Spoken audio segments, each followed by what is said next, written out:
Merci de nous avoir rejoints. On va démarrer ce panorama. Je ne pense pas que ce soit utile de me représenter, d'autant plus que j'ai 50% de la salle qui est constituée par mes étudiants et anciens étudiants. Donc ça va aller. Je m'excuse auprès d'eux, parce qu'il y a un certain nombre de slides qu'ils ont déjà vus. Mais comme la pédagogie est l'art de la répétition, ça leur fait pas de mal. Pour les nouveaux, c'est bien. Et puis pour les anciens, ça leur fera un petit moment de nostalgie. Ils vont se dire, tiens, vous n'avez pas assez souffert, donc ils sont revenus en prendre un petit peu. Alors, ce qu'on va essayer de faire cet après-midi ensemble, pendant cette heure et demie, c'est d'essayer de mieux expliquer finalement ce que sont ces outils. Alors, je ne le ferai pas du tout de la même manière que Mathieu ce matin, qui l'a fait avec un brio incroyable, puisque je ne vais pas du tout rentrer dans les aspects justement de comment fonctionne l'outil au sens strict du terme d'un point de vue mathématique, mais plutôt qu'est-ce que ça a comme apport par rapport à notre métier? Qu'est-ce que ça a comme résultat? Comment ça fonctionne d'une manière théorique?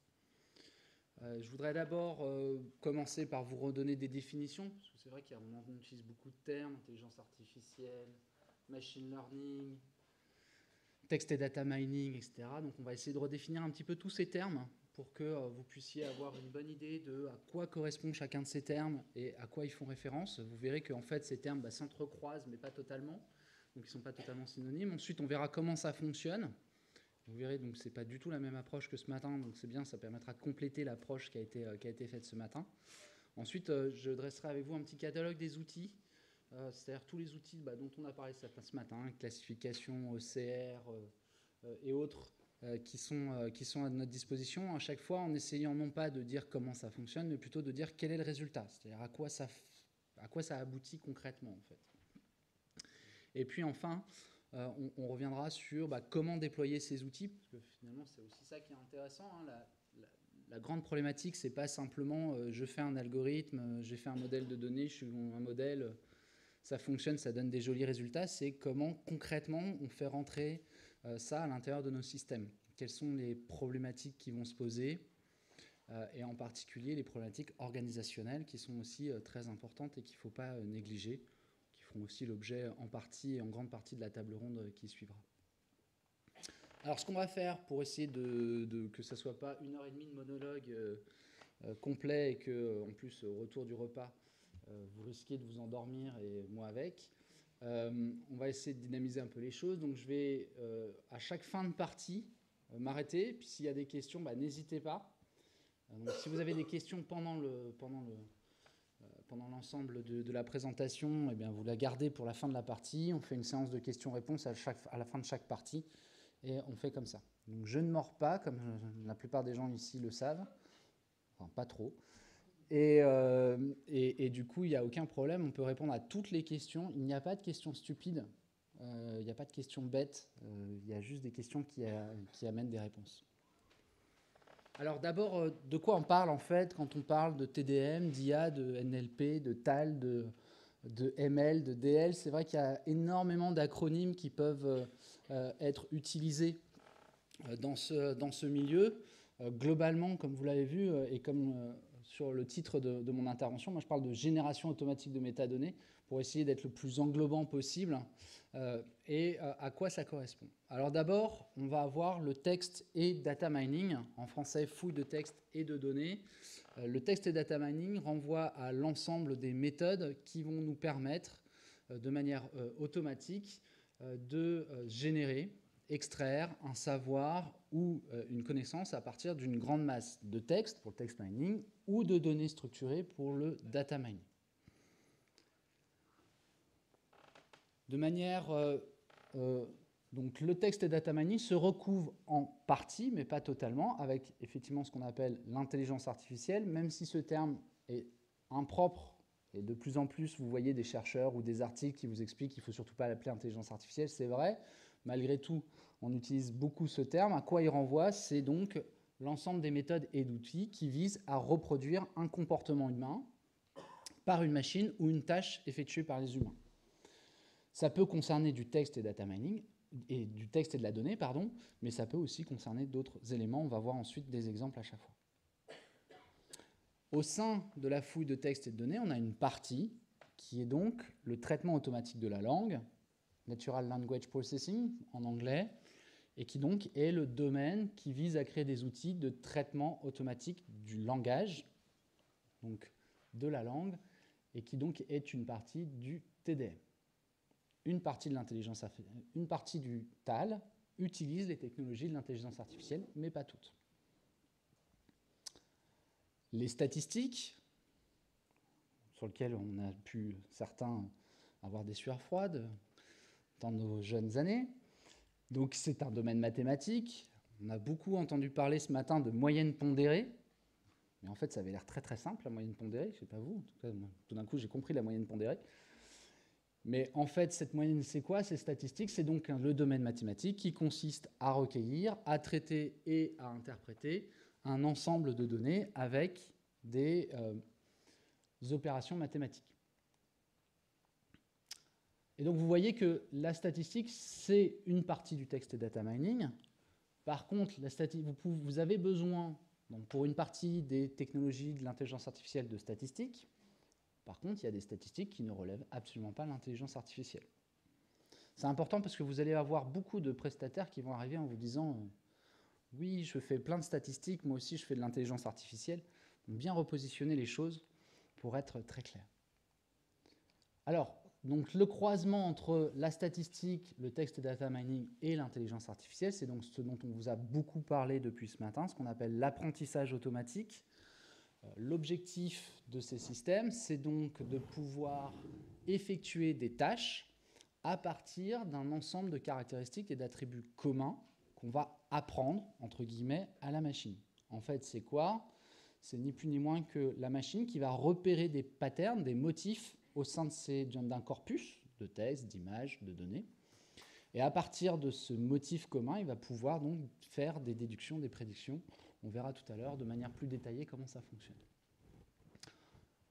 Et au sein du machine learning, on a un sous-ensemble qu'on appelle donc le deep learning, qui est la technologie la plus récente, celle qui est reliée à ce qu'on appelle donc les réseaux de neurones.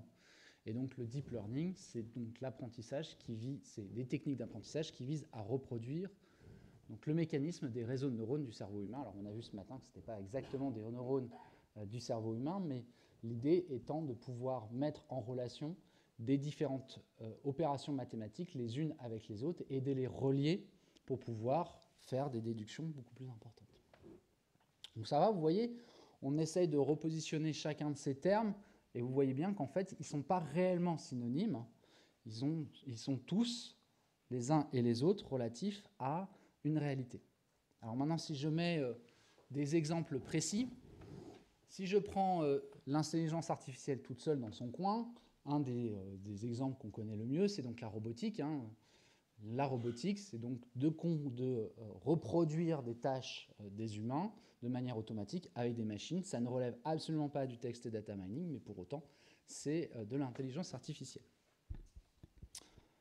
On va avoir ensuite ici les systèmes, ce qu'on appelle les systèmes experts, alors qu'ils sont en train de perdre un peu du terrain face au machine learning, qui sont des systèmes à base de règles. L'objectif, c'est de pouvoir modéliser un système en décrivant l'ensemble des règles du système. Par exemple, les systèmes à base de règles sont utilisés pour les aiguillages dans les trains. Donc, la SNCF décrit dans un système l'ensemble des règles qui permettent ensuite aux aiguillages de fonctionner automatiquement.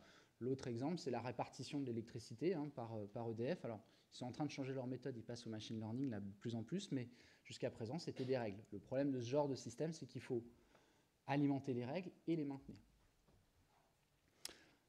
Ensuite, si on passe au TAL ici, on va avoir ici, par exemple, un exemple d'utilisation des techniques de traitement automatique de la langue qui n'utilisent absolument pas les statistiques, mais plutôt la linguistique et ce qu'on appelle l'étiquetage morphosyntaxique, qui consiste à repérer en fait la nature et le rôle joué par chaque portion d'information au sein de la phrase. Donc dire, bah voilà, j'ai un nom commun, c'est masculin et c'est un sujet. Pour effectuer ce travail, on n'a absolument pas besoin d'intelligence artificielle, en tout cas dans la langue française et anglais. Pour le latin, c'est un peu plus compliqué, et l'ancien français aussi, on utilise de plus en plus aussi ce genre de choses, mais on peut réussir à faire ce genre de choses sans avoir besoin d'intelligence artificielle. On a ici la lexicométrie. La lexicométrie, c'est donc une branche de la linguistique, beaucoup utilisée par les historiens, qui vise à faire des calculs sur l'utilisation des mots et étudier l'utilisation des mots dans le temps. Pareil, c'est juste du comptage. Quand je dis juste, il n'y a rien de péjoratif, mais c'est du comptage de mots et d'apparition de mots à l'intérieur d'un corpus. On n'a pas besoin de systèmes liés à l'intelligence artificielle. Si on rentre ici maintenant dans les systèmes d'apprentissage automatique, on va avoir par exemple de la classification automatique ici, de texte. Donc là, vous avez peut-être déjà rencontré des systèmes qui font de la classification automatique de texte, par exemple dans Isidore, le moteur de recherche du Manu, certains peut-être connaissent. Dans Isidore, vous avez chaque document d'Isidore qui est tagué par rapport à une discipline scientifique, et ce tagging est fait automatiquement par machine learning.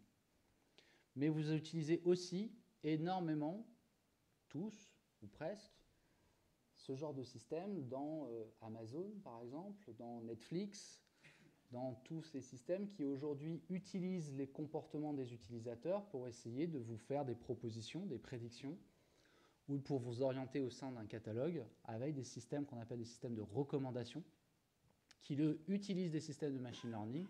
En fait, ce qui se passe, c'est que on en reparlera, ils utilisent donc les corpus de données d'usage toutes les traces que vous laissez quand vous naviguez, et ils vont les utiliser pour ensuite vous faire des propositions. Et puis dans le deep learning, vous l'avez vu ce matin, une des grandes révolutions des 10-15 dernières années maintenant autour de l'analyse, c'est l'analyse de l'image, et donc en particulier l'image fixe, et qui ont été rendues possibles par ces techniques de deep learning, par ces réseaux de neurones que vous a présenté Mathieu ce matin.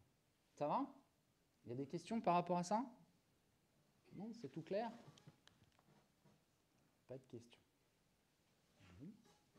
Vous endormez pas. Alors, ce qu'on va essayer de voir ensemble maintenant, c'est quels sont les principes de l'apprentissage automatique. Et la première chose que je vais essayer de vous expliquer, c'est finalement la différence entre un système où on va programmer et un système où on va apprendre à la machine. Alors j'ai pris un exemple très simple, c'est l'exemple du filtre anti-spam. Si je dois programmer un filtre anti-spam, il va falloir que j'établisse des règles pour déterminer si mon message est un spam ou non. Si je dois programmer des règles, il va falloir que je prévoie les différentes règles. Donc là, par exemple, si le message contient super loterie, alors le message est un spam. Et si le message contient ordre du jour de la réunion, alors le message n'est pas un spam. Ça, c'est assez facile, il n'y a pas de problème à comprendre. Par contre, le problème, c'est qu'il va falloir mettre à jour les règles. Si je les programme, mettre à jour des règles, ça va devenir de plus en plus complexe si je le fais manuellement. Et puis en plus, on peut avoir des ambiguïtés. Vous imaginez bien que ici, je vais mettre pénis, Viagra, etc. Et puis vous tombez sur le médecin. Et le médecin, lui, c'est pas un spam pour lui. Et donc il faut que la machine puisse apprendre dans quel cas ces mots ne sont pas un spam et dans quel cas ces mots est un spam. Or, si on programme le système avec juste des règles, on n'a pas suffisamment d'informations pour réussir à désambiguiser ces informations. C'est dans ces moments-là que l'apprentissage va nous aider. La problématique de l'apprentissage est assez simple. Vous avez compris, c'est un petit côté magique. Tout l'enjeu, c'est de pouvoir constituer un corpus qui va être suffisamment représentatif pour chacune des classes que vous voulez détecter. Ici, c'est facile, j'ai je me suis trompé de... Hop, voilà. Ici, c'est facile, j'ai deux classes, spam, non spam. Je vais donc donner à la machine un ensemble de messages qui est considéré comme un spam, donner à la machine un ensemble de messages qui est considéré comme non spam, et donc cette étape, c'est l'élaboration du corpus. C'est ce travail-là dont parlait Mathieu Aubry ce matin, qui est très important, essentiel, puisque c'est lui qui va conditionner la pertinence de votre système. Et ce système-là, il ne peut pas être fait automatiquement. On est obligé qu'un humain puisse dire « ça c'est le corpus spam, ça c'est le corpus non spam ». Ensuite, à partir de ce corpus, le système va repérer les caractéristiques communes qui existent côté spam et les caractéristiques communes qui existent côté non spam. Et puis ensuite, une fois qu'il va apprendre, il va, quand vous allez lui soumettre un nouveau message, il va comparer le message qui arrive avec les caractéristiques du corpus spam, avec les caractéristiques du corpus non spam, et il va pouvoir vous déterminer ça ressemble plus à du spam ou ça ressemble plus à du non spam. En fait, ce qu'il va vous renvoyer, c'est un pourcentage. Il va vous dire bah, ça fait 80% spam et 20% non spam. Et ensuite, bah, ça veut dire qu'on déduit que c'est un spam puisqu'il est plus spam que non spam. Ça va? En fait, c'est facile. Mais c'est pour ça que l'importance est dans l'élaboration des classes et donc dans l'élaboration du corpus. C'est le travail le plus important. Quand on dit qu'il n'y a que 10% qui est réellement en fait, dédié au choix de l'algorithme, c'est une réalité criante. Et ça, ce n'est pas les data scientists qui vont vous résoudre ce problème-là. C'est bien les professionnels de l'information, vous, le métier, qui va savoir déterminer ces choses-là. Un data scientist, il arrive, il ne connaît rien au métier. Et donc, c'est là où nous, on a énormément de rôle à jouer pour pouvoir aider à faire ce travail-là. L'autre point important, ça a aussi été rappelé ce matin d'une autre manière, c'est que ces systèmes répondent à une question unique, celle pour laquelle vous l'avez entraîné, et pas une autre. Donc, quand vous voyez dans des articles de journaux une IA a le QI d'un enfant de 5 ans, en fait, ça n'a pas de sens. Ça n'a aucun sens, en fait. Une IA, elle a été entraînée pour faire quelque chose. Donc oui, il y a des IA qui sont capables de gagner au jeu de Go ou de gagner à des jeux vidéo aujourd'hui, et pour autant, elles ne sont pas capables de réfléchir comme un enfant de 5 ans. Mais c'est pas parce qu'elles ne savent pas, c'est parce que ce n'est pas leur rôle. Leur rôle, c'est bien d'accomplir une tâche, toujours la même, celle pour laquelle on a entraîné. Il n'existe donc pas d'IA universelle, et heureusement, en tout cas pour le moment, et on n'est pas près de le voir. Une fois que vous comprenez bien la différence entre la programmation et l'apprentissage, voyons maintenant les différents types d'apprentissage. On va donc avoir différents types d'apprentissage. Celui qu'on utilise le plus, c'est ce qu'on appelle l'apprentissage supervisé. Comment ça se passe? J'ai des données, un corpus. Je vais répartir ce corpus manuellement entre les différentes classes, les différents éléments que je veux repérer automatiquement. Donc il va falloir étiqueter, annoter les différentes classes en disant, bah voilà, la classe A, par exemple, si vous reprenez l'exemple de l'INA, c'est un reportage, la classe B, c'est un présentateur, la classe C, c'est un générique.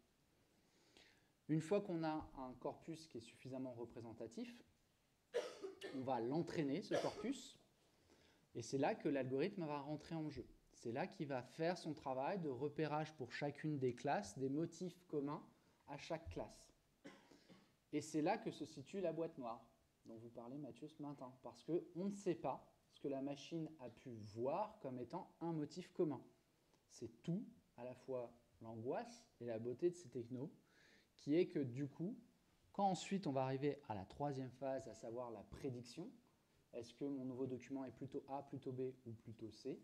Eh bien, le résultat que va vous donner le système, on n'est pas capable de l'analyser au sens pourquoi il vous a fait plutôt A, plutôt B ou plutôt C. Avec le temps, vous allez vous dire, ah bah oui, ça ressemble quand même à l'image qui est plutôt A ou plutôt B, plutôt C. Donc vous allez déduire qu'effectivement, c'est plutôt ça. Mais on n'a pas une réponse de la part de la machine en disant, c'est une classe A parce qu'il y a telle et telle raison. La seule chose que la machine va nous renvoyer, c'est des indicateurs nous disant, eh ben, c'est 80% de classe A, 15% de classe B et 5% de classe C. Et nous, on va déduire au niveau informatique que puisque c'est plus de la classe A, alors a priori c'est classe A.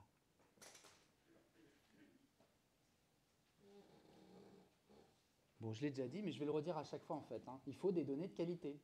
En fait, pas de données de qualité, pas de système d'IA. Pas de corpus d'entraînement de qualité, pas de système d'IA. D'où la complexité que vous avez vue ce matin avec l'OCR sur le manuscrit, où on a des résultats qui n'atteignent pas des pourcentages absolument délirants comme 80%, 90% de réussite, parce que le corpus de base est compliqué à prendre en main. Et donc plus on va l'entraîner, plus il va s'améliorer.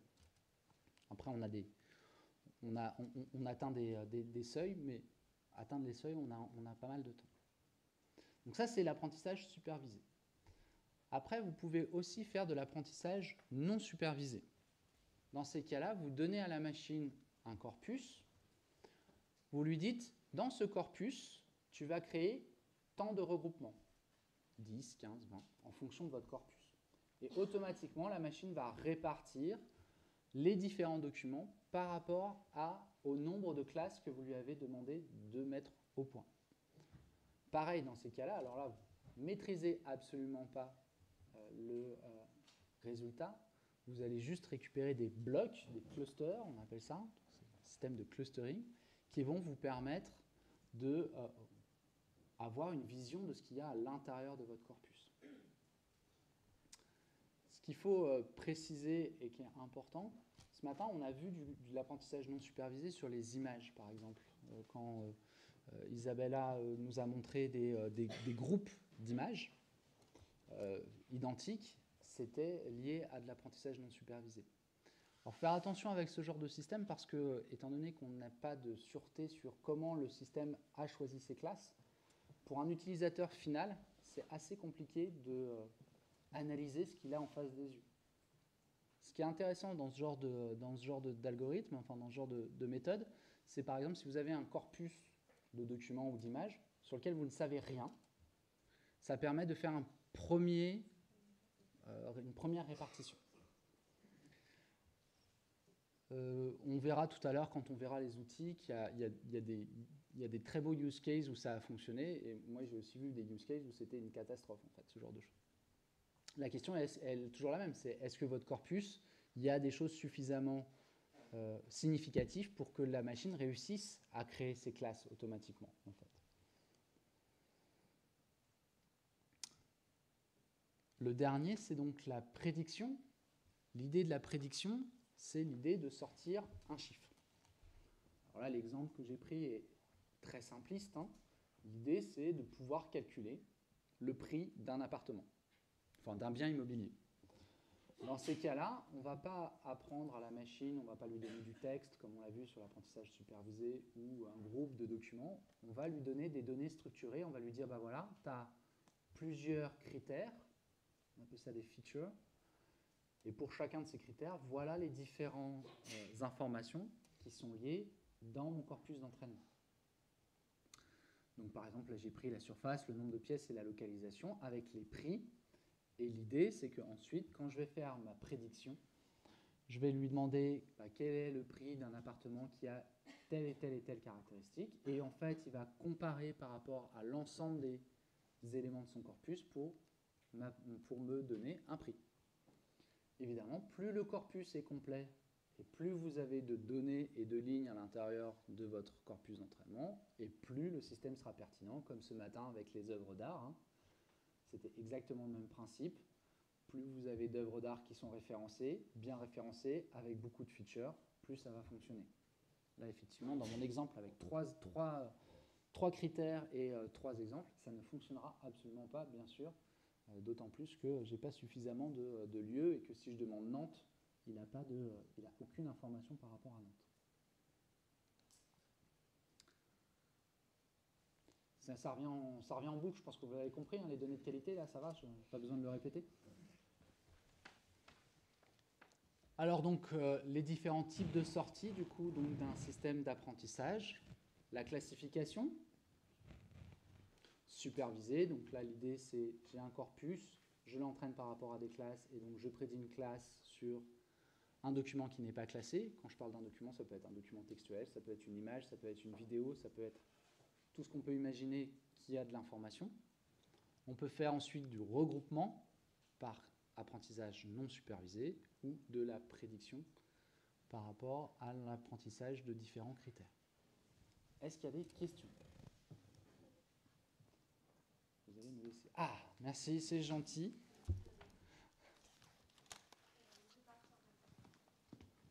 Ne vous inquiétez pas, ils ont besoin de se réveiller aussi. Merci. Oui, j'ai une question sur la façon dont vous faites, enfin dont la machine fait les regroupements. Est-ce qu'on implémente quand même des critères pour les regroupements? Oui. Sur lequel? Sur le deuxième? Sur le deuxième, oui. Non, rien. On laisse la machine faire. D'accord, ok.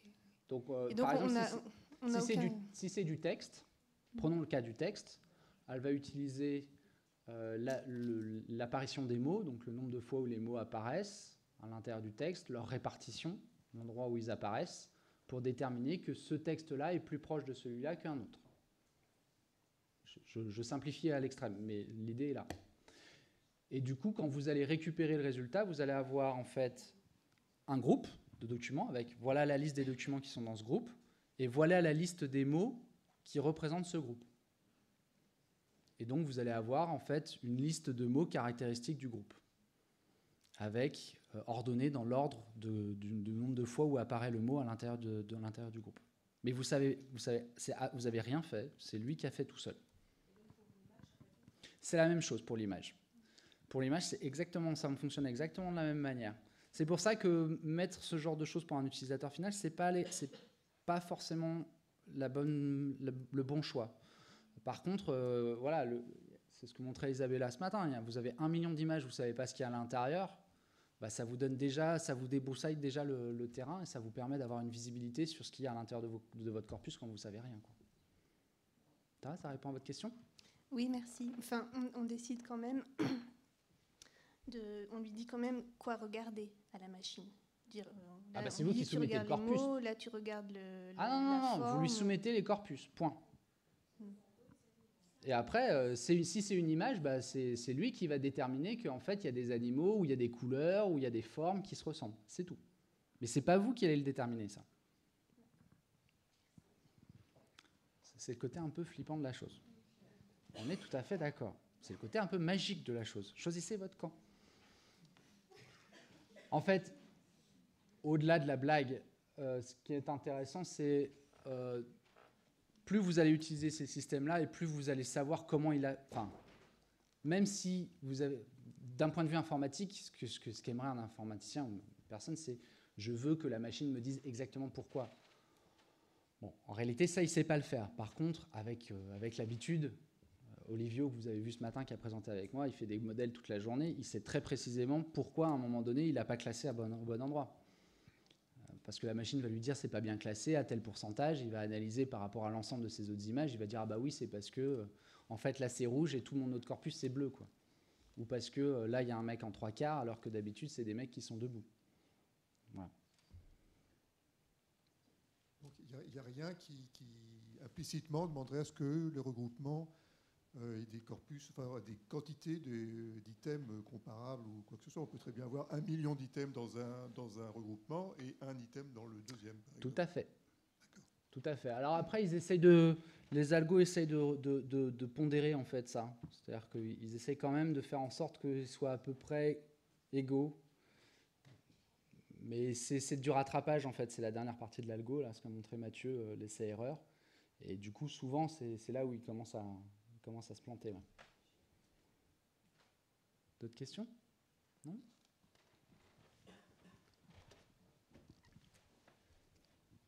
C'est bon, il y en a une et après ça... Je voulais savoir si le choix du réseau de neurones qu'on utilise dépend des paramètres qu'on veut prendre en compte. Est-ce que, par exemple, il y a un réseau de neurones qu'on va plus utiliser si on veut prendre en compte la fréquence des mots, ou la densité d'apparition d'un mot, ou la position des mots, ou l'étiquetage morphosyntaxique, etc. Est-ce que, si on veut prendre en compte certains critères, plutôt que d'autres, on va choisir un réseau de neurones particulier, ou est-ce que ça, on ne peut pas le choisir, en fait, en fonction du réseau de neurones ? Alors, je ne suis pas le plus grand spécialiste pour répondre à votre question, mais si j'ai bien compris ce que m'ont expliqué mes petits camarades data scientists, en fonction de votre objectif et de la nature, vous n'allez effectivement pas utiliser le même réseau de neurones. En fait, les réseaux de neurones sont pré-entraînés. Alors, tout à l'heure, vous avez vu, il y avait un réseau de neurones qui s'appelait ResNet-18. Et ResNet-18 est entraîné avec un pré-corpus, et en fait, vous revenez entraîner au-dessus. Donc, il est du coup pré-calculé par rapport à votre objectif. Mais du coup, c'est pas vraiment non supervisé. Par rapport au non supervisé, vous parlez. Pardon, là, ResNet est un problème de classification. Ma question porte sur les deux. Ok, alors, sur la classification, c'est ça la réponse, si j'ai bien compris. Sur le non supervisé, je ne sais pas, je ne peux pas répondre à votre question. Une question très très basique. Google, depuis de nombreuses années, on tape un mot-clé. et il nous sort quelque chose de tout ce qui est très approchant. C'est le même principe.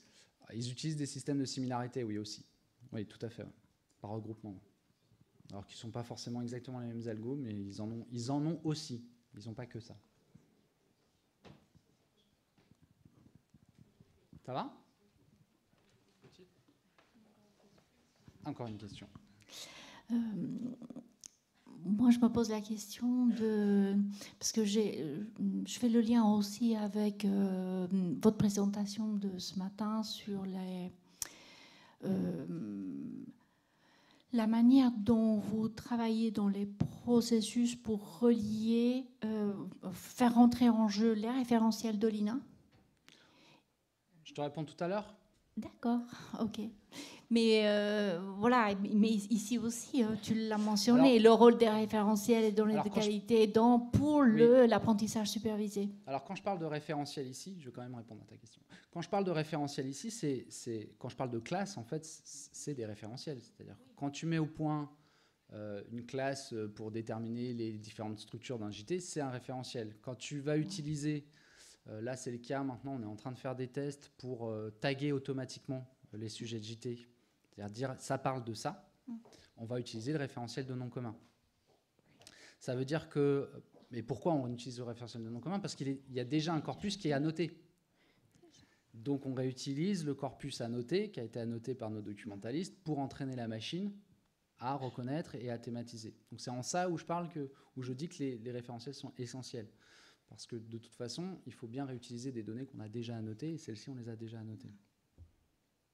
Ça répond? Okay. Je te poserai d'autres questions après. Ok.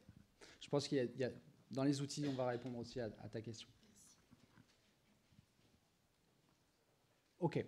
Alors, ce que je vous propose là, c'est un catalogue. Alors, ça va donner un peu l'impression d'un catalogue, donc je vais essayer de le rendre un petit peu vivant, mais pour que vous ayez une idée de tous les outils et revenir sur les différents outils dont on a parlé ce matin.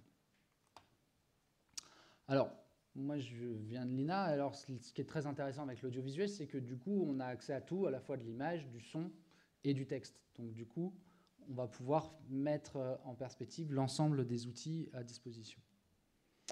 Sur l'image fixe ou animée, bon, le premier, je ne vais pas m'appesantir parce qu'on a eu une présentation dessus ce matin, c'est évidemment l'OCR. L'OCR peut fonctionner avec des systèmes de machine learning ou non.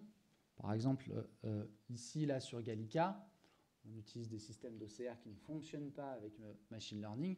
En revanche, bon, vous l'avez vu ce matin, Imanis, par contre, lui, a entraîné le système pour reconnaître les différentes graphies. Donc là, on a deux exemples qui sont maintenant très connus. Imanis a eu une présentation ce matin, et puis, effectivement, à l'INA, nous, on l'utilise pour voir les incrustes. Une chose qui est importante aussi, alors je crois qu'Isabella en a parlé, vous en avez parlé aussi dans le cadre d'Imanis, c'est de pouvoir segmenter votre page. Et ça, c'est essentiel parce que, évidemment, en fonction des différents segments qu'on va avoir à l'intérieur de l'image, on ne va pas forcément appliquer les mêmes techniques. Sur du texte, je peux faire de l'OCR. Par contre, sur l'image, je ne peux pas faire de l'OCR. Si vous donnez une image avec une représentation en OCR, il va vous faire bloup bloup et vous donner des résultats qui ne sont pas vraiment intéressants. Donc, il faut au préalable découper les images pour réussir à isoler les différentes parties de l'image. Bon, si j'ai un tableau, pas de problème. Si j'ai que des tableaux, j'ai pas de souci. Là, c'est le cas de la presse. On utilise ce qu'on appelle l'OLR, Optical Layout Recognition, qui va nous permettre en fait d'apprendre à la machine à reconnaître les différentes parties à l'intérieur de l'image. Les parties de texte, les parties d'image, les parties de titrail, les pubs. Donc là, vous voyez un exemple qui a été mis au point par la BNF dans le cadre d'un projet au sein d'Europeana qui est Europeana Newspaper, où vous voyez qu'ici, on a réussi à apprendre au système à découper en fait les différentes pages de presse pour repérer en fait les différents éléments au sein de cette page. Donc là, clairement, il a fallu apprendre à la machine. Donc ça veut dire qu'on a des gens qui ont d'abord prédécoupé les textes, prédécouper les journaux pour dire, bah voilà, ça c'est une image, ça c'est un article, ça c'est un titre. Donc quand vous avez vu là ce matin les prédécoupages de manuscrits, bah pareil, là il y a une enluminure, là il y a un monogramme, là il y a du texte, là il y a, etc. Et ça, il faut pouvoir le faire au préalable. Donc voilà, ça c'était sur le texte. Alors ensuite, on peut avoir des mécanismes de reconnaissance d'image ou d'entité visuelle. Là, c'est deux exemples qui sont issus de travaux de chercheurs de l'INA. Le premier autour de la reconnaissance de tableaux, enfin d'œuvres d'art au sein des vidéos, et le deuxième de logos. Vous voyez ici, là, il y a écrit Perrier. Donc là, on a reconnu le logo Perrier. Alors, ces mécanismes ont vocation à reconnaître de manière précise, avec éventuellement de la distorsion, une image.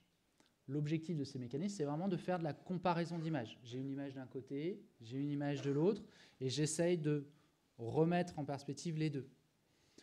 Pour pouvoir faire ça, il faut d'abord avoir un corpus d'images à comparer. Donc là, par exemple, les chercheurs ont rentré tous les logos qu'ils ont trouvés. Pour chacun des logos, ils ont mis la marque, donc ils ont mis un certain nombre de métadonnées, et idem pour les tableaux, ils ont travaillé et récupéré la base de l'ARMN. Ensuite, simplement, ils font passer les images à l'intérieur de ce corpus, ils comparent les images et ils essayent de retrouver soit l'image complète, soit une portion au sein de cette image, et éventuellement avec quelques distorsions. C'est le cas ici avec Perrier. Donc là, pareil, il faut qu'on puisse disposer d'une base d'images représentative pour pouvoir comparer. Alors il y a un exemple que vous connaissez peut-être qui s'appelle PlanteNet, qui est une application qui est mise en place par l'INRIA, et dans lequel vous pouvez du coup soumettre en fait une fleur ou une plante, et donc le système va vous proposer le résultat. Donc, PlanteNet fonctionne avec ce genre de système, hein. C'est une base de données derrière d'images avec pour chaque image les différentes plantes qui sont à l'intérieur. PlanteNet est fait d'ailleurs avec le même logiciel qui a fait ici les différents tests que vous voyez à l'écran. Donc là, vous avez des entités visuelles qui sont reconnues, hein, donc là, l'œuvre d'art, et puis vous pouvez faire la même chose avec l'ensemble de l'image. Donc là, je soumets une image, et il va me renvoyer toutes les images qui sont identiques à celle-ci. Bon, ça, vous avez ce genre de fonctionnalité dans Google Images, hein, vous pouvez soumettre une image et il vous renvoie les images identiques. Et donc, vous voyez, donc là, ça va, il a bien retrouvé la première image, tout va bien, la même. Il en a trouvé une autre du même match. Et puis là, vous en avez une troisième et vous vous dites, mais pourquoi il m'a proposé cette image? En fait, elles se ressemblent. Mais vous ne le savez pas. Mais en fait, elles se ressemblent. Là, vous avez le rond et vous avez la ligne qui est ici et qui se retrouve. Ce genre de système de similarité d'image, en tout cas celui-là, fonctionne uniquement par détection des angles droits au sein de l'image. Or ici, vous n'avez pas d'angle droit. Vous avez une grande surface qui est lisse, sauf ici la ligne avec le rond. Et on retrouve ici la ligne avec le rond. C'est pourquoi le système nous a dit que c'était similaire. Ça, je vous l'explique parce qu'on l'a analysé, hein, on a essayé de travailler et de comprendre, mais a priori, le système ne vous explique pas que ici, c'est la même chose et pourquoi c'est la même chose. Donc là, pareil, c'est issu du même logiciel, donc qui s'appelle Snoop, et qui est le même logiciel utilisé par PlanteNet. Donc là, c'est vraiment de la reconnaissance d'image. Je cherche la même image. Ensuite, on peut faire de la classification.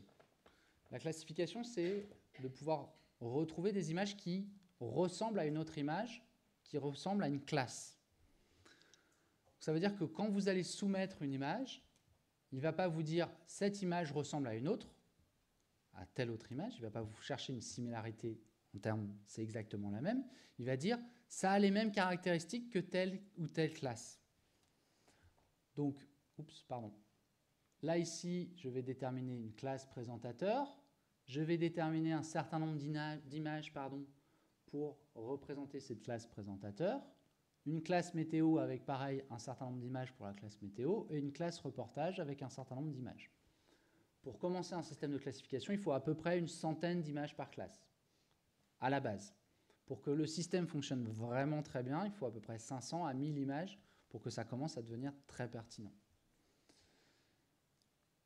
Là, ici, par exemple, on a eu des biais, parce que, en fait, le système, il a analysé, OK, tu as donc une personne qui est prise de 3/4 et qui te regarde. Et puis, à un moment, on a voulu classer nos JT et on est tombé sur l'homme politique en train de parler. Et l'homme politique en train de parler, il a exactement la même présentation et la même forme. Et donc, il nous a dit, c'est un présentateur. Mais non, en fait, ce n'est pas un présentateur. Donc, il a fallu, du coup, qu'on remette dans la classe reportage des hommes politiques en train de parler pour qu'ils puissent bien faire la différence entre les deux classes et qu'ils puissent voir la différence entre les deux. Donc c'est là où il y a tout un travail à faire, effectivement, de constitution de mon corpus.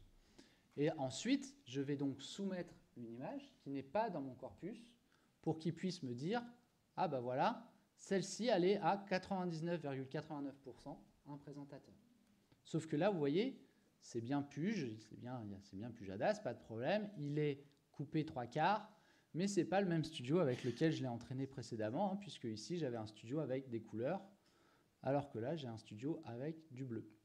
Donc, il va être sensible à ce genre de choses, il n'y a pas de problème, puisque l'idée, c'est de retrouver des motifs communs et pas de retrouver l'image exacte. Ça va, c'est clair la différence entre classif et reconnaissance? Et puis après, comment on fait, nous? On prend, en fait, ce qu'on fait, c'est qu'on prend une image par seconde. On considère que normalement, il ne devrait pas y avoir d'image entre les deux. Et puis, on classe chaque image par seconde. Et puis ensuite, on reconstitue l'ensemble du JT en rassemblant les résultats des différentes images. Après, on a des petites règles qui nous disent, si tu as une image... Ici, tu as reportage, et puis tout d'un coup, tu as 1 seconde de présentateur, puis de nouveau reportage. A priori, ça veut dire que le système s'est planté. Donc, ensuite, on a des règles qui nous permettent de restituer et de corriger les erreurs automatiquement. Et donc là, vous voyez ce qu'on avait. Donc là, j'ai une classe présentateur en jaune. En bleu, j'ai la classe reportage. Et en violet, j'ai la classe plateau, c'est-à-dire quand la caméra va reculer au niveau du présentateur. Donc là, on est dans la classif d'image. Ensuite, on peut faire du tagging d'image. Alors, le principe du tagging d'image, c'est que vous avez des modèles pré-entraînés, qui sont ce qu'on appelle sur le monde ouvert, c'est-à-dire qu'ils ont pré-entraîné sur tous les mots, ou plein de mots, plein de concepts. Ensuite, vous soumettez les images et ils vous en renvoient un certain nombre de tags. Donc là, ici à gauche, vous avez un résultat de tagging d'image qui est fait sur un extrait des actualités françaises,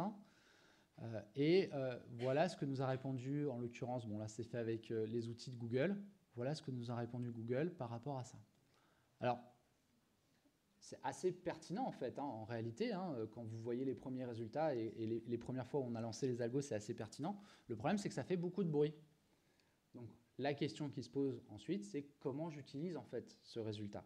Comment je l'exploite et qu'est-ce que j'en fais? À quoi il me sert? Est-ce que moi, j'ai vraiment besoin, en fait, de savoir qu'il y a un filet de but? Oui, ça dépend les objectifs. Si mon objectif, un jour, il est de répondre à une demande client qui est « je veux un filet de but des années 50 dans une image noir et blanc », oui, ça marche, j'ai ce qu'il faut. Et jamais on n'aura fait ce travail-là avec les documentalistes. On en parle les gens du CIO, mais c'est un autre débat. Mais par contre, chez nous, on ne le fera pas. Mais par contre, si c'est pour savoir ce qu'il y a à l'intérieur de l'image, j'ai beaucoup de données, il va falloir que je retraite ces tags pour savoir exactement, en fait, c'est un match de foot. Donc là, c'est important aussi de bien comprendre ce que va vous renvoyer le système et comment il fonctionne. L'autre chose qui est importante à noter, c'est avec ce genre de système, c'est que vous êtes dépendant du modèle qui a été fait par le prestataire. En l'occurrence, ce n'est pas nous qui avons fait ce modèle, ce n'est pas nous qui avons entraîné la machine, c'est Google, mais tous proposent ce genre de choses. Et donc, est-ce que le monde ouvert est conforme à votre corpus ou pas? Dans le cas de l'INA, oui, parce que nous, on a des images qui nous arrivent à peu près de partout. Par contre, si vous faites de la peinture, peut-être que ce n'est pas aussi pertinent. Si vous faites de la peinture moderne et contemporaine, encore moins. Il va peut-être falloir que vous entraîniez vous-même votre machine.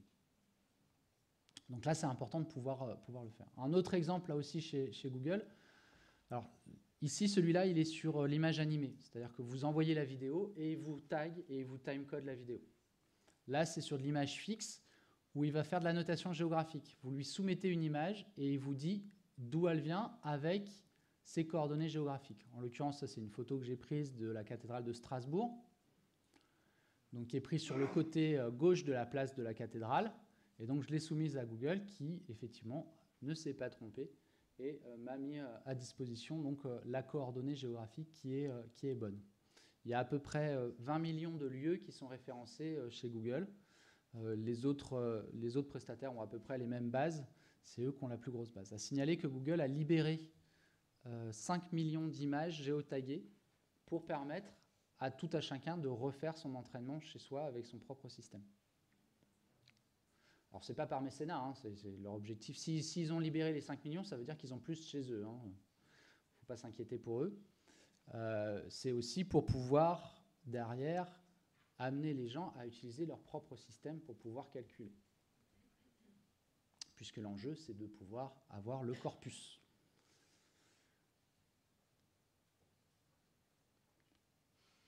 On peut aussi détecter des formes et des objets. Donc là, à gauche, là, vous avez un exemple, là, toujours avec Google Cloud Vision, où le système va pouvoir faire des petits carrés en disant, bah voilà, là, j'ai tel objet qui est à cet endroit-là. Vous avez aussi là un petit exemple que j'avais repris en ligne, où ils font, pour les télésurveillances, ils vont détecter ici les voitures et le reste. Là, pareil, c'est un système de télésurveillance où ils vont détecter les différents véhicules qui vont passer devant la caméra. Donc c'est le même principe, hein, là, ici, chez Google, c'est le tout venant. Et si vous voulez repérer des formes particulières, il faut refaire son propre corpus d'entraînement pour pouvoir repérer les différentes formes. Est-ce que vous avez des... Ah non, j'ai les visages, pardon. Ouais, j'ai les visages d'abord. Bon, les visages, c'est quelque chose qui est assez connu, puis qui fait couler beaucoup d'encre à l'heure actuelle. Alors, moi, je comprends l'utilisation dans le milieu de la vidéosurveillance. Effectivement, je comprends les craintes. À titre personnel, j'ai énormément besoin de la reconnaissance de visage à l'INA, parce que ça nous permet de repérer les visages au sein d'une émission. Comme vous l'a montré Olivio ce matin, on a constitué nous-mêmes une base des présentateurs et chroniqueurs sur les chaînes d'information pour pouvoir savoir que c'est tel présentateur qui apparaît à l'écran. Mais vous avez donc des systèmes qui permettent de détecter les visages. Voilà, là, il y a un visage qui vous permettent de comparer des visages. Là, en l'occurrence, ici, Audrey Crespo-Mara, qui est donc une des présentatrices d'LCI. Et puis, vous avez aussi des systèmes qui permettent d'identifier les visages. Donc, Amazon l'a mis au point, IBM, voilà, chez Watson, non ? IBM, Microsoft aussi, Google est en train de le mettre au point. Le gros problème de ces bases de visage, d'identification de visage, c'est que vous ne savez pas ce qu'il y a à l'intérieur de ces bases. Donc, quand vous soumettez le visage, il n'est pas reconnu. Est-ce qu'il n'est pas reconnu parce qu'il ne l'a pas dans sa base, ou est-ce qu'il n'est pas reconnu parce qu'effectivement, il y a un problème sur le visage ? Et ça, on ne peut pas le savoir. En l'occurrence, les tests qu'on a faits nous ont amené à qualifier les résultats d'Amazon, qui est la plus grosse base. Je n'ai pas forcément le temps de vous montrer, mais les choses qui nous ont le plus surpris, c'est qu'on a repris des émissions de Mariti et Gilbert Carpentier, qui sont des émissions de variété des années 60. Et dedans, on avait des Gilbert Bécaud, Sacha Distel, des Bourvil, des Annie Girardot et autres, Françoise Hardy, Jacques Dutronc. Et tous ces visages-là ont été reconnus. Donc la profondeur de la base est assez importante chez Amazon, a priori calculée avec IMDb, hein, qui leur appartient, qui est donc un site en ligne de gestion du cinéma. Donc ils ont tous les artistes à l'intérieur de cette base, mais il y a aussi des choses plus hallucinantes. Ils ont aussi entraîné certainement avec les données de la Wikimedia Commons et de Wikidata, ça semble assez clair. Voilà, le problème, c'est qu'effectivement, c'est des boîtes noires, et donc on ne sait pas ce qu'il y a à l'intérieur. Donc là, pareil, si vous avez des visages qui sont très particuliers à l'intérieur de votre corpus, il va falloir que vous entraîniez vous-même votre base de visage. Et puis par contre, si vous êtes comme nous, on a besoin de reconnaître le tout venant, on utilise ce genre de système pour améliorer au minimum les choses. Est-ce qu'il y a des questions pour l'image fixe? Je ne sais pas où j'en suis en termes de délai. Quelle heure il est? 2 minutes, ça va, j'ai le temps. De 2 heures. De 3 heures. Il faut que j'accélère. Ça fait déjà 1 heure que je cause. Il n'y a pas de questions? Si, oui. Moi, j'en ai une depuis ce matin, mais je ne sais pas si elle est pertinente. En fait, je m'interroge sur le... on analyse, on sait comment est fait un livre quand on vient du monde des bibliothèques. On passe à l'analyse des nouveaux médias avec l'audiovisuel, etc. Et il y a un média aujourd'hui qu'on a du mal à analyser qui sont les archives du web. Et il y a je pense qu'on peut utiliser les codes sources derrière, mais je me demandais si ces techniques de reconnaissance de ce qu'il y a sur l'écran pouvaient être utiles. Je ne suis absolument pas spécialiste du DL Web. Je crois qu'il y a une personne dans la salle de la BNF qui est là. Je ne sais plus où elle est. Là-bas, c'est ça. Alors, ce qu'il faut savoir, c'est que quand on capte le web, on capte effectivement les codes sources. On capte pas le rendu à l'écran. Par contre, on pourrait tout à fait, en fait, générer le rendu et ensuite utiliser ces systèmes pour pouvoir constituer, par exemple, du clustering et regrouper les différents sites web par leur structure de page, ou faire de l'OLR et d'essayer de l'optical layout recognition pour essayer de voir quels sont les différents éléments. Alors, en l'occurrence, c'est ce que font la plupart des moteurs de recherche pour détourer les endroits où il y a des choses intéressantes. La plupart du temps, ils utilisent des systèmes de règles. Ils n'utilisent pas forcément des systèmes de machine learning qui vont leur permettre de détourer en disant en fait, l'article, il est là, il y a de la pub, là, il y a du truc. Donc souvent, ils vont utiliser ces systèmes-là pour pouvoir voir l'information pertinente à l'intérieur de leur système, à l'intérieur de la page web. J'imagine que vous maîtrisez les process que vous mettez en place. Lorsque vous faites appel à des ressources comme les réseaux sociaux pour aller chercher des données ou Amazon, comme on a vu, vous soumettez des images pour récupérer des informations, est-ce qu'il n'y a pas des points de sécurisation des données fournies ou de propriété des données personnelles quand vous faites appel à des process qui vous échappent? Fallait bien qu'on l'ait, la question. Alors, sur les données personnelles, moi je vais être très clair, je relève de l'exception archive de la RGPD, donc chat perché. Tout va bien. Et à chaque fois qu'on me dit oui, exception archive, RGPD, pas de problème, on est protégé. N'est-ce pas? Heureusement. Sur la problématique des droits, alors, quand on va utiliser un système externe, on en utilise assez peu en réalité. On n'a jamais d'images qui sont stockées à l'extérieur chez ces systèmes externes. La plupart de ces systèmes fonctionnent de la manière suivante. Vous soumettez les images, ils vous répondent, et normalement, ils ont l'obligation de supprimer les images. Vous inquiétez pas, mon service juridique a épluché les conditions générales de vente. J'ai eu le droit à l'épluchage global de l'ensemble des CGU et des CGV de Google, d'Amazon et de Microsoft. Et normalement, si ils suivent les CGV, ils n'ont pas à stocker les images. Donc c'est provisoire quand on envoie les images. Ils les stockent provisoirement, forcément, il faut être honnête, il n'y a pas de souci par rapport à ça. Mais par contre, nous, on ne stocke pas à l'extérieur les images.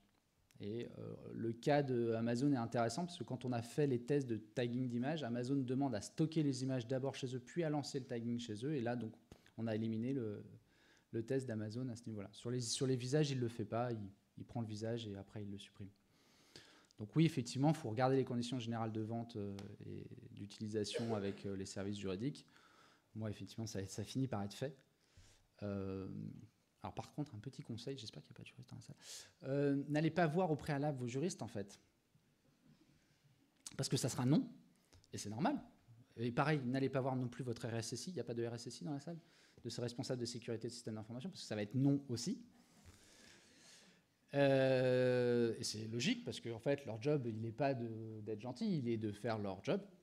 Par contre, ce qu'on fait maintenant, et j'ai été très clair avec eux, la seule chose que je vérifie à chaque fois que j'utilise un système externe, c'est est-ce que les données partent à l'extérieur de l'Union européenne? Et ça, je le vérifie dès le départ. C'est une des seules choses que je vérifie. Et par contre, on teste le système, et si le système nous rend des résultats intéressants, on va voir notre juriste, et là on dit comment on fait, parce que les résultats sont quand même très intéressants, le modèle économique nous intéresse, etc. etc. Et donc plutôt aller les voir en disant comment on fait maintenant, plutôt que est-ce que j'ai le droit de le faire? Parce que est-ce que j'ai le droit de le faire, ce sera toujours non. Ça répond à votre question? On va passer au son, visiblement il faut que j'avance plus vite. Alors sur le son, la première techno dont on peut parler, c'est le speech to text, c'est la transformation de la parole en texte. C'est des technos qui sont assez anciennes, mais qui ont fait beaucoup de progrès et qui vont faire énormément de progrès là, les prochaines années, puisqu'on commence à avoir des corpus significatifs sur lesquels on peut entraîner. Ça marche très bien sur des textes qui sont parlés. Si vous avez plusieurs personnes qui parlent en même temps, c'est mort.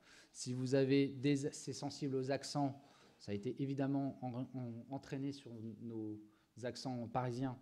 On a un accent en fait. Donc forcément, c'est sensible à ce genre de choses, c'est sensible à la diction. En l'occurrence, nous on le fait passer sur des JT et sur des magazines d'information, ça marche très bien puisque globalement les textes sont écrits et que même si c'est même s'il y a une part du présentateur, il lit quand même son prompteur. Donc ça marche assez bien. Par contre, si vous essayez de transcrire les questions au gouvernement où vous avez les noms d'oiseaux qui traînent, ou un droit de savoir de Michel Pollack des années 80, là, c'est juste pas la peine, ça fonctionne pas, ce genre de système. Mais ça permet effectivement d'avoir une chose. Ce qui est important avec la transcription, c'est pas de transcrire, c'est qu'est-ce que vous faites du résultat de la transcription. Et c'est ça la question la plus importante, en fait.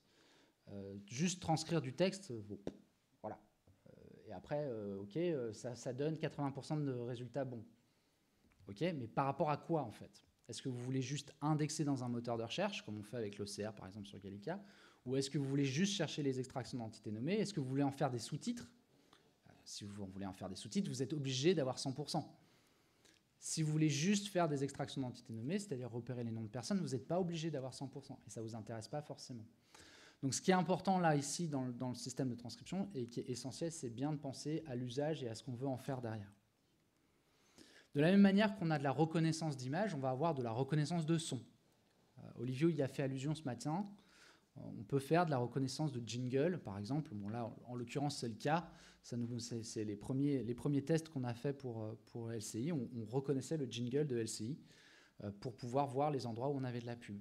Bon, ça, vous connaissez en fait les reconnaissances de son. Vous avez peut-être tous utilisé, ou presque, Shazam, donc qui est une application qui permet de reconnaître une musique à l'intérieur. Vous lui soumettez la musique et elle reconnaît. Je signale à tout le monde que Shazam appartient à Apple maintenant. Juste pour que vous compreniez les enjeux sous-jacents à avoir un modèle et une base. Ce qu'a acheté Apple, c'est les droits, mais c'est surtout la base qu'il y a derrière. C'est pas la techno. Donc là, ouais, c'est assez intéressant, Shazam. Alors, sauf que moi, j'ai un problème parce que dans Shazam, il n'y a absolument pas mes yéyés des années 50. Mais donc ça, c'est mon souci. Et donc, du coup, je ne peux pas utiliser Shazam. Et de la même manière qu'on a de la reconnaissance de son, on peut faire aussi de la classification de son. Donc, le même principe que tout à l'heure. L'objectif, il n'est pas de reconnaître de manière précise c'est tel ou tel son, mais ça ressemble à tel ou tel son. Là, en l'occurrence, c'est un exemple qui a été fait par les chercheurs de l'INA autour d'un logiciel qui s'appelle INA Speech Segmenter et qui permet de reconnaître et de classer les sons, les voix d'hommes, de femmes et la musique. Donc, en l'occurrence, si vous avez peut-être vu, mais sinon, je vous invite à aller voir un article qui est paru sur la revue des médias dans lequel on a mis à disposition les résultats en fait, de cette étude où on a analysé 18 000 heures de télévision pour essayer de voir justement la répartition entre la voix des hommes et la voix des femmes en fonction des différentes chaînes, en fonction des différentes horaires. Et c'est assez intéressant parce que ça nous permet donc de pouvoir segmenter au sein d'un système. Alors nous, ce qui nous intéresse beaucoup, c'est en particulier la musique, parce que du coup, ça nous permet de segmenter les prestations artistiques et de gérer les droits sur les prestations artistiques. En fait, ce qui est intéressant dans la classification de son, c'est qu'en réalité, c'est la classification d'images. En fait, ce qui est fait, c'est qu'on sort un phonogramme, enfin, vous savez, une onde d'un son, et ensuite on classe en fait l'image qui est issue de ces ondes. Alors bien sûr, quand vous allez avoir des voix pour une femme un peu masculine, je ne sais pas ce qu'il fait avec Fanny Ardant, mais je pense qu'il a un petit peu de difficulté, inversement pour les voix d'hommes, et il va avoir des difficultés. Alors, dans 80-90% des cas, ça marche. Alors les chercheurs cherchent toujours à aller plus loin, à régler les petits problèmes, mais c'est vrai que dans la plupart des cas, ça marche. Je crois que pour la musique, la détection de la musique, la seule chose qui ne marchait pas, c'était les chants tibétains, qui sont monocordes, là, comme ça, et du coup, là, ça ne fonctionnait absolument pas. Le système n'arrivait pas à détecter que c'était de la musique. Bon, mais c'est des problématiques de chercheurs. Nous, on peut régler les problèmes. Dernière chose, l'identification de la voix. Donc, identifier la voix d'une personne, concrètement. Alors, c'est des choses qui sont encore au stade d'étude. Hein. Pour l'instant, il n'y a aucun système qui, aujourd'hui, est capable, de la même manière que je vous ai montré sur les images, d'identifier une voix. C'est beaucoup plus complexe. On a quelques tests qui sont en cours à l'INA en la matière. Et le seul use case auquel le chercheur a accepté qu'on réfléchisse, c'est tu sais quelles sont les personnes qui sont à l'intérieur de l'émission, tu sais, tu as dans ton dictionnaire de voix ces personnes et on recale l'endroit où ces personnes parlent. Voilà. Tous les systèmes de télésurveillance où vous soumettez la voix, en fait, vous avez soumis votre voix et donc il reconnaît par rapport à une base de voix tout à fait précise et fermée. En fait, il n'arrive pas à dire si j'ai une voix que je ne connais pas, il va la rattacher à quelque chose qu'il essaye de connaître à chaque fois. Donc la voix, il y a encore pas mal de travail sur le son et en particulier sur la voix pour réussir à aboutir à des choses intéressantes. Alors que le visage, c'est beaucoup plus simple. C'est pour ça qu'on va plutôt travailler sur le visage puisque souvent quand on a la voix, on a le visage, en l'occurrence chez nous. Et donc du coup, ça nous permet de le faire, sauf pour la radio où on aurait bien aimé avoir la voix. Il y a des questions sur le son? Oui? Allez-y fort.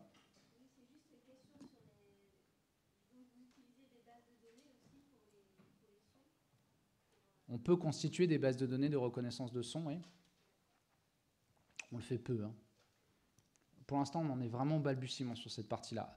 Sur le son, à part la transcription, pour l'instant, on en est vraiment au début de l'histoire, quoi. Mais il y a très peu de services en ligne qui traitent autour du son. Les algos sont à la base. Mais ça va changer. Le gros problème, c'est qu'il faut qu'on ait des corpus de base pour entraîner les algos. L'image, ce qui a changé tout, c'est qu'il y a eu une base d'images qui a été mise à disposition avec des millions d'images déjà annotées. Et du coup, ça a fait exploser les recherches à ce niveau-là. Et le son, pour l'instant, on n'en avait pas. Là, ça commence à arriver. Oui, Anila.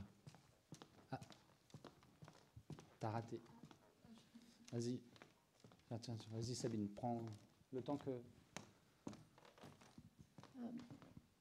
Par rapport au son, mais même à l'image, hein, parce que toutes ces techniques-là, le R&D, ça fait des dizaines d'années. J'ai oublié de le dire. Hein, pardon? Oui, vas-y. Ouais. Notamment toute la reconnaissance des visages, etc. C'est des domaines des services d'intelligence. Oui.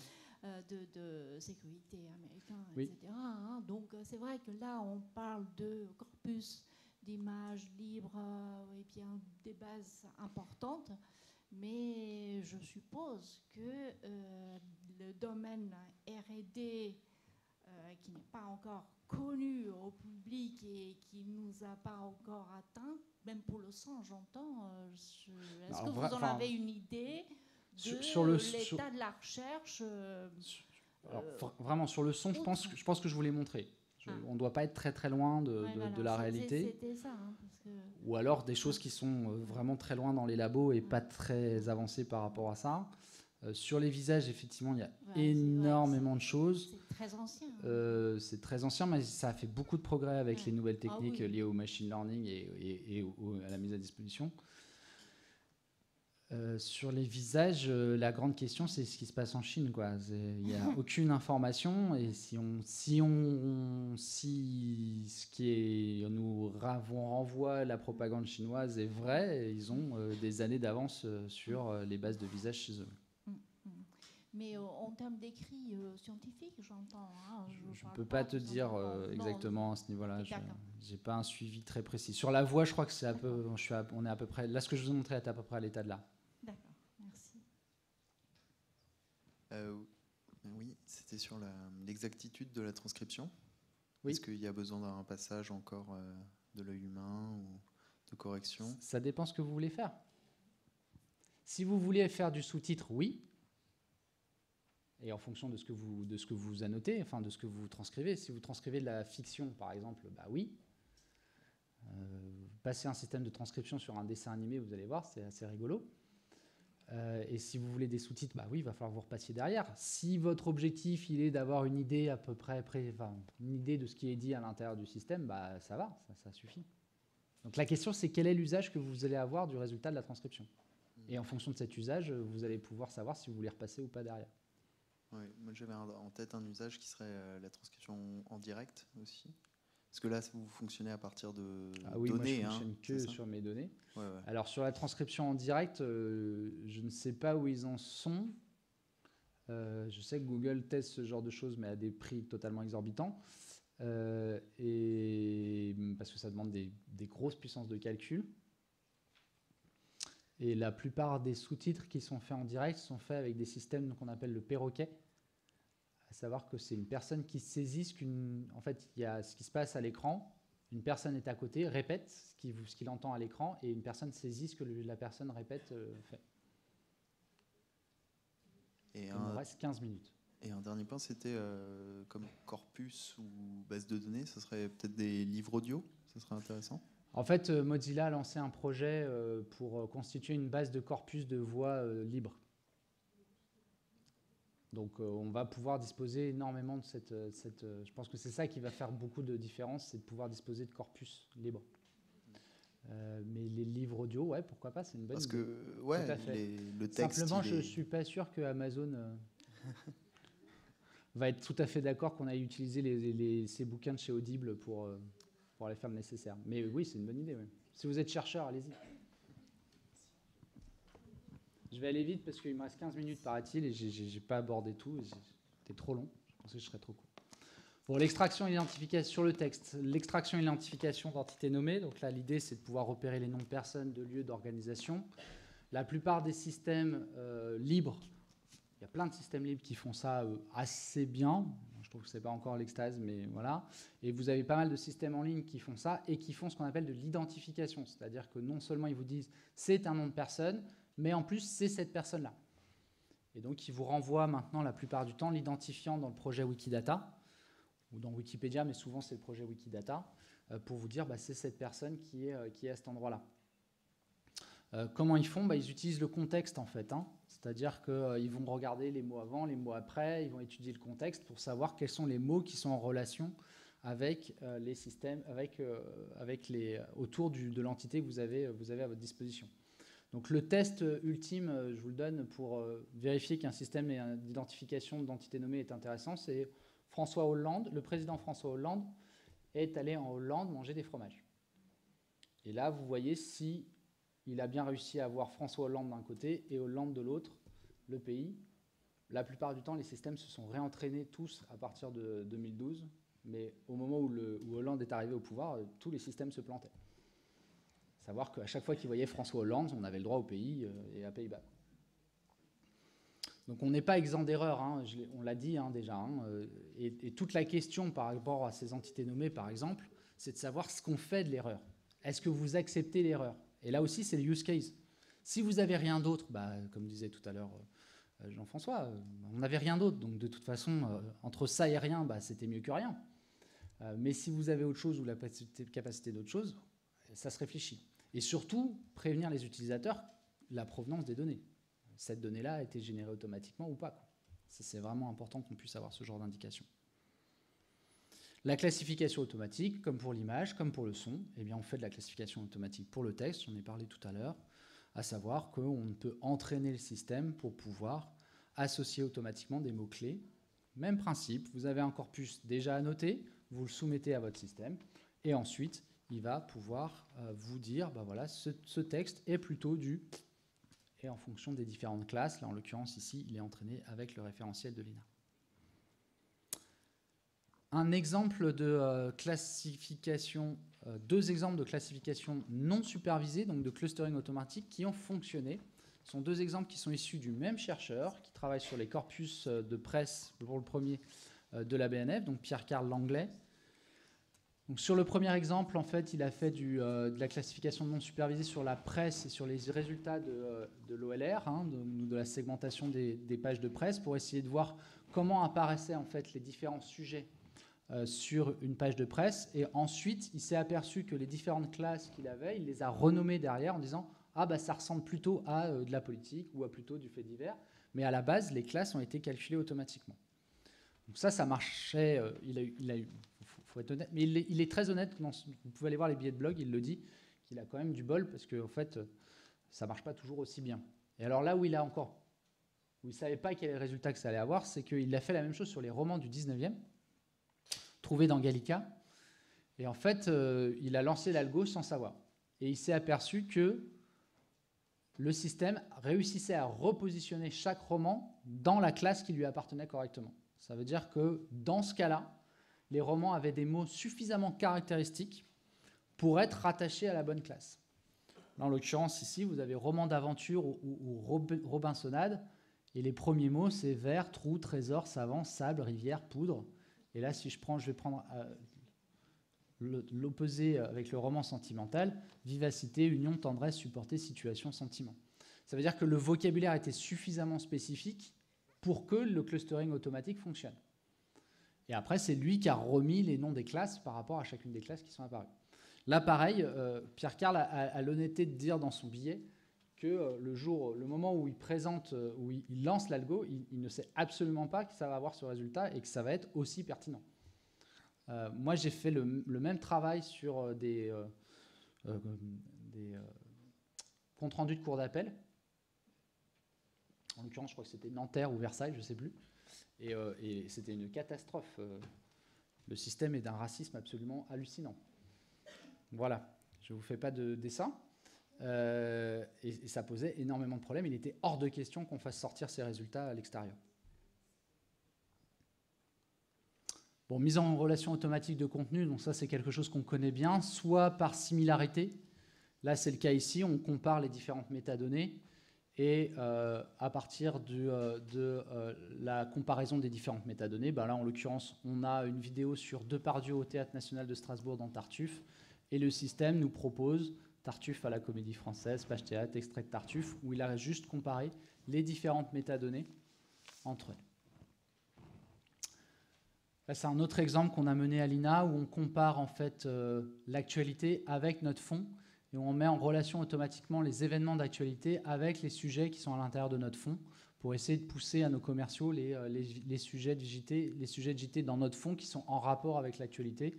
Là, en l'occurrence, c'était sur les problèmes de discrimination dans les assurances ou dans les prêts où là, il dit pas que l'emploi et on voit qu'il nous répond des sujets autour de la discrimination ethnique sur les fichiers HLM, etc. Donc là, c'est des systèmes qui fonctionnent très très bien, hein, qui sont faciles à mettre en place, qui sont implémentés de manière assez massive dans beaucoup de logiciels.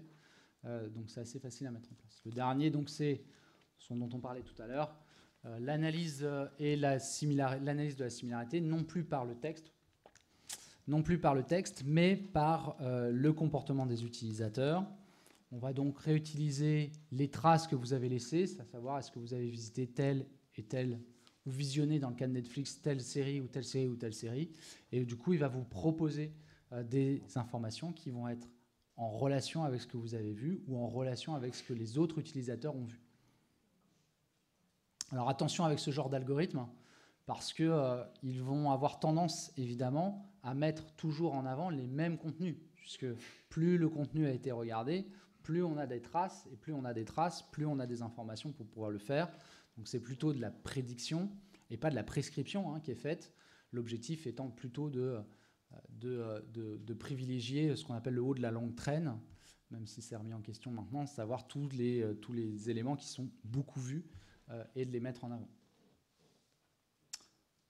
Dernière chose, qui est la petite révolution dans le texte. Il y a 10 ans, on a vu la révolution de l'image. Et aujourd'hui, on va voir une révolution du texte. Vous avez peut-être entendu parler d'un algorithme qui s'appelle BERT, qui vient d'être déployé par Google. Cet algo est en train de révolutionner réellement le traitement automatique de la langue, et en particulier parce que la grande problématique des moteurs de recherche aujourd'hui, ce n'est pas de vous répondre des documents qui potentiellement peuvent être en rapport avec votre recherche, mais de répondre à votre question. Et tout simplement, je n'ai pas le temps de le faire, mais parce qu'aujourd'hui, l'enjeu, c'est les assistants vocaux. Et par rapport à un assistant vocal, on ne peut pas choisir, il faut avoir la réponse. Donc vous avez peut-être déjà fait ce test là sur Google, qui est l'homme le plus riche du monde, et Google va vous mettre en surbrillance le résultat avec la partie ici, un résumé de l'endroit où il a trouvé le résultat à l'intérieur de la page. Et donc pour ça, ils utilisent des nouveaux algorithmes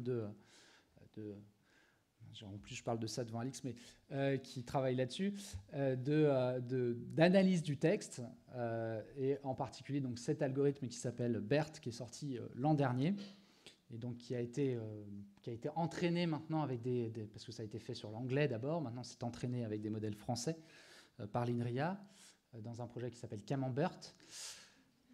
Tu vois, c'est drôle, je t'avais dit, c'est marrant. Et en fait, tous les labos de recherche autour des langues sont en train de faire exploser les compteurs sur un test qui s'appelle le SQUAD. Le principe du SQUAD, c'est 10 000 questions dont les réponses sont à l'intérieur de Wikipédia. Et l'objectif, c'est d'y répondre le mieux possible et en moins de temps possible. En haut, là, vous avez les performances humaines. Donc, un groupe d'humains va avoir ici EM, la précision, c'est-à-dire qu'ils ont répondu à 86% de réponses justes, un groupe d'humains sur les 10 000 questions. Et donc là, vous voyez la dernière version, donc là j'ai fait ma dernière copie d'écran le 29 octobre 2019, je pense que ça a changé depuis, j'imagine, parce que c'est à peu près tous les 15 jours qu'il y en a un qui sort. Et donc le dernier, c'est Albert, qui est une nouvelle version de BERT, et la précision est donc à presque 90%. Donc aujourd'hui, les systèmes de questions-réponses sont capables de donner des meilleures réponses que l'humain sur un ensemble de questions posées par rapport à un ensemble de textes donnés. Donc là, on a une révolution en cours de l'analyse du texte. D'ailleurs, Google a annoncé le déploiement de BERT sur l'ensemble de son moteur de recherche la semaine dernière. Bon, je ne rentre pas dans les détails, mais effectivement, on va avoir un certain nombre de choses. J'ai évidemment pas le temps d'entrer dans les détails à cet endroit-là. Je vais juste, parce que tout ça, je l'ai dit ce matin, vous proposer, pour finir et pour conclure, une petite checklist qui vous permet de vous dire, est-ce que je suis prêt à me lancer dans un projet de génération automatique de données? La première question, maîtrisez-vous les données que vous allez utiliser pour mettre au point vos systèmes de traitement automatique? Vous avez compris que l'essentiel, c'est d'avoir des données propres, des données de qualité, c'est la deuxième question. Alors quand je parle de maîtrise, c'est est-ce que vous connaissez le modèle? Est-ce que vous savez comment vous allez stocker, etc., etc. Donc la deuxième question qui est le pendant, est-ce que vos données sont de qualité ou au minima propres? Troisième question, essentielle, est-ce que vous possédez l'infrastructure pour calculer le modèle? Il faut d'abord calculer le modèle, ensuite il faut lancer les traitements sur ce modèle, est-ce qu'on a l'infrastructure pour lancer les traitements, ou effectuer les prédictions, dernière étape. Aujourd'hui, l'ensemble des acteurs proposent des solutions dans le cloud. C'est une solution par rapport à des moyens qui peuvent être limités à l'intérieur de vos établissements. Il faut aussi pouvoir regarder ces solutions et pas simplement se dire bah, c'est dans le cloud, alors je ne le vois pas. Forcément, il va falloir qu'on regarde les possibilités qu'on a en termes d'infrastructure. Est-ce que vous possédez l'infrastructure nécessaire pour stocker et exploiter les données générées? C'est essentiel. Vous pouvez exploiter et générer plein de données avec ces systèmes. Si vous ne faites rien avec les données, ça ne sert à rien de les exploiter. Vous avez juste utilisé de la puissance machine pour pas grand-chose. Il faut donc absolument penser à comment je vais stocker les données générées et comment je vais les exploiter. C'est ce qu'on disait tout à l'heure. Faire un POC pour voir si l'intelligence artificielle fonctionne, vous allez y arriver. Tout le monde. Aujourd'hui, il n'y a aucun problème, ça fonctionne. La question, c'est comment vous allez implémenter ce système à l'intérieur de votre système d'information. Comment il va s'interagir avec le reste? À quoi ça va servir? Comment les données qu'on a générées vont s'interagir avec les données que vous avez déjà? C'est ces questions-là, en fait, qui restent à résoudre. Et c'est les plus complexes. Est-ce que vous avez des cas d'usage précis en tête? Si le cas d'usage, c'est « je veux remplacer mes documentalistes », ça ne marche pas. Je vous rassure, ça ne marche pas. Ça ne marche pas comme ça. Mais tous, on a cette sensation de « je veux remplacer quelque chose qui existe déjà ». Et c'est normal, parce qu'on a tous ce qu'on sait et ce qu'on est habitué à voir. Donc, la première sensation, c'est bah, « je vais faire la même chose que ce que je fais aujourd'hui ». En fait, il faut s'obliger à essayer de comprendre ce que peuvent apporter ces outils et du coup, quelle est la souffrance qui peut exister sur une petite tâche que je vais résoudre. Donc, c'est ce qu'on vous a montré tout à l'heure. Ce matin, nous, on avait un problème sur les chaînes d'information. On nous a dit, ah bah voilà, il faut qu'on structure les segmente les chaînes d'information. Très bien. Et on a essayé de résoudre que ce problème-là. Et on n'a pas essayé de résoudre le problème universel de taguer l'ensemble des contenus audiovisuels. Parce que ça, on ne peut pas le faire et ça ne marchera pas. Est-ce que vous êtes capable de faire travailler dans la même équipe et le même espace de travail des représentants du métier et des spécialistes de la donnée? Et ça, c'est essentiel, en fait. Vous avez compris qu'il faut absolument qu'il y ait des gens du métier. Les data scientists ne connaissent pas vos fonds, ne connaissent pas le métier, ne connaissent pas vos données. Ce n'est pas eux qui vont analyser le fait que là, il y a un reportage et là, il y a un présentateur. Ce matin, vous avez vu, je suis intervenu donc avec Olivio, et Olivio est un représentant du métier et travaille main dans la main avec un data scientist. Et c'est grâce à ça que ça fonctionne. Et enfin, est-ce que vous avez peur de l'échec? Vous allez échouer. Beaucoup, beaucoup, beaucoup. Il va y avoir beaucoup de déchets. Avant de réussir à faire ce qu'on a fait et ce qu'on vous a montré ce matin, il nous a fallu énormément de temps. On a mis 6 mois avant d'avoir un résultat sur la segmentation automatique de JT. Alors, on n'utilisait pas la bonne méthode, mais on a essayé d'y arriver. Et ça ne marchait pas. Et ça marchait pas. Jusqu'au jour où ma data scientist m'a dit « Je suis déprimé, il faut que tu trouves une solution. » Qu'est-ce que je peux faire? Je veux un autre dossier. On a trouvé une autre solution et tout d'un coup, ça a marché. Et parfois, ça va marcher alors que vous n'y attendez absolument pas. Et donc ça, c'est vraiment important d'avoir en tête ce genre de choses quand vous allez vous lancer dans ce genre de système, c'est d'être sûr qu'on accepte l'échec à l'intérieur de votre établissement et de votre organisation parce que c'est intrinsèque à ce genre de système. On va échouer. Voilà. J'ai tenu.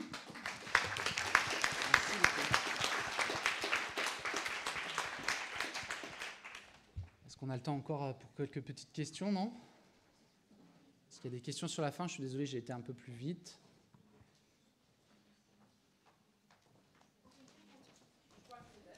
Non, mais il n'y a aucune question bête. Ah!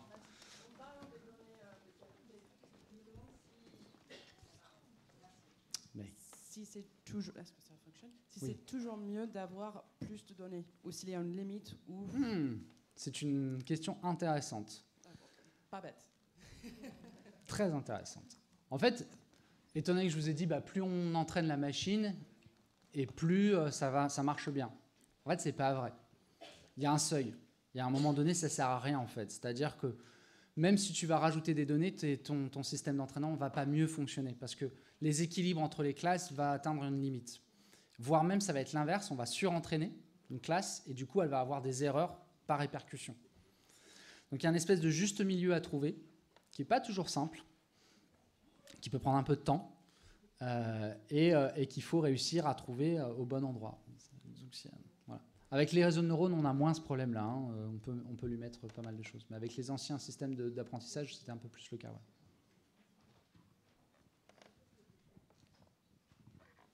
Moi aussi, c'est une question sur les données.